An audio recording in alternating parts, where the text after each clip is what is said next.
बिस्मिल्लाहिर्रहमानिर्रहीम। अस्सलामुअलैकुम दोस्तों, मैं आपको अपने YouTube चैनल पर खुशामदीद कहता हूँ।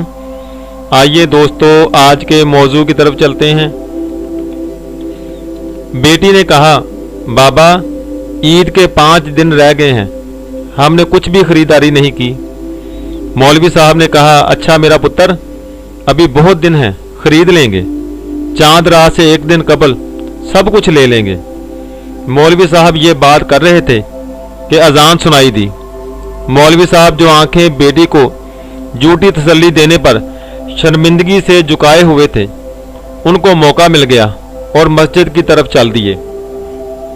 ईद से 1 दिन कबल जब मौलवी साहब हर तरफ से नाउमीद हो गए, क्योंकि मांगने से इज्जत नफ्स जाती है और कर्ज लेना नहीं, क्योंकि वापसी की कोई सूरत मुमकिन ही नहीं, और खुद से किसी को तौफीक नहीं हुई, क्योंकि मौलवी साहब के बच्चों के कौन से दिल हैं जो मचलते होंगे, उनके कौन से एहसासात होते हैं, वो कौन सा फीलिंग रखते हैं, उन्होंने कौन सा बाहर निकलना है।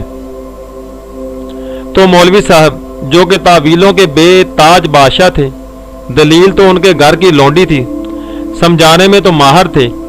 अब कोई इंतजाम ना हुआ तो सोचा आज जितनी मंतक और इस्तकराए कियास पड़ा है, सबको ब्रुए कार लाकर बेटे को कायल करूंगा कि बेटा बड़ी ईद पर कोई कपड़े नहीं पहनता, ये तो कुर्बानी की ईद है। लेकिन डर का था कि बेटी भी तो मौलवी की है, ये कह दिया कि कुर्बानी भी तो आप नहीं कर रहे। खैर, सारा इल्म मुस्तहज़र करके घर गया तो बेटियां हाथों में पर्चियां लेकर मुंतजर थीं कि बाबा जान ने आज का वादा किया है तो हमें मतलूबा चीजें ला देंगे। जैसे ही मौलवी साहब खंगूरा मारते दाखिल हुए तो मौलवन समझ चुकी थी कि बेटियों के दिल टूटने वाले हैं, तो वो जल्दी से गई, प्याज ले आई कि प्याज काटने के बहाने आंसू बहा लेगी, क्योंकि माँ तो माँ होती है, उसके आंसू औलाद के लिए तो पलकों की मंडेर पर ही बसेरा करते हैं। लेकिन वो बेटियों के सामने शोहर को और बाप बेटियों को टूटता ना देख सकेगी। मौलवी साहब बैठे तो छोटी आने लगी कि पर्ची थमा दूं। मौलवी साहब नजरें झुकाए जराबें उतारने लगे और टोपी लपेट के रखी, जो कि अलामत होती है कि इसके बाद बाहर नहीं जाना, कि अचानक छोटी को बड़ी बेटी बाजू से पकड़ती है और उसे इशारे से रोकती है। उसके हाथ से पर्ची लेकर अपनी पर्ची में रख कर चुपके से चटाई के नीचे छुपाती है। ये सब मौलवी साहब कन अखियों से देख रहे थे, लेकिन ना देखने की कमाल फनकारी कर रहे थे। मौलवन के आंसू प्याज के बहाने सेले रवां बने हुए थे। मौलवी साहब का सारा इल्म जीरो हो गया। उसे लगा जैसे वो सबसे ज्यादा जाहल, उजड़ और गवार है।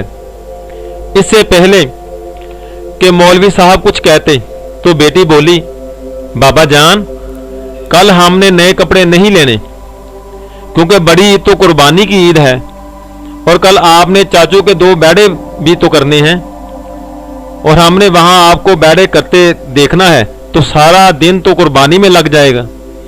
हम कपड़े किस वक्त पहनेंगे? छोटी ईद के पड़े हुए वही पहन लेंगे। वो सारे दलाइल जैसे कॉपी पेस्ट किए हों। उस वक्त दुनिया की सबसे ज्यादा आलम फाजल और समझदार बेटी ही लगी। बेटी की ये बात सुनकर मौलवी साहब ने नजरें उठाई, एक नजर बेटी के चेहरे पर डाली। कुछ देर को गर्दन फख्र से तन गई। अपनी पग का शिमला ऊंचा, बहुत ऊंचा महसूस हुआ, लेकिन अगले लम्हे ही बच्चों की मासूमाना ख्वाहिशात का यूं खुदकुशी करना उसको तोड़ गई। उसे अपना आप बेतहाशा नाकाम बाप, जो ईद पर भी जरूरत की ख्वाहिश ना पूरी कर सका, उससे ये बर्दाश्त ना हुआ। जल्दी से कमरे में जाकर सोने का कहकर बिस्तर में घुस गए और वहां होंठ सी लिए, मुंह को बेंचा और आंखों से कहा, तुम आजाद हो, बरस लो, वरना गम के अंदर के सुनामी से मर ही जाओगे। सुबह उठकर मौलवी साहब नमाज के लिए चले गए। वापस आए तो छोटी बेटी ने 10, 20, 50 के चंद नोट पकड़े हुए थे। बोली, बाबा ये पैसे हैं, आप ऐसे करें कि भाई को कपड़े ले दें, उसने कल आपके साथ मस्जिद जाना है और वो छोटा है, गली में खेलेगा तो सब क्या कहेंगे। ये तो एक और धमाका था। लेकिन बहन का भाई के लिए प्यार क्या होता है सब समझा गया। हमारे मुआशरे में अक्सर मौलवी हजरात की जिंदगी इसी तरह कशमकश की शिकार है। वो शख्स जो पूरे मोहल्ले को ईद की नमाज पढ़ाता है, खुद अपने और अपने बच्चों के लिए कपड़े भी नहीं खरीद सकता। ना उन लोगों की तनख्वाह ज़्यादा होती है, ना ही आमदन का कोई और जरिया।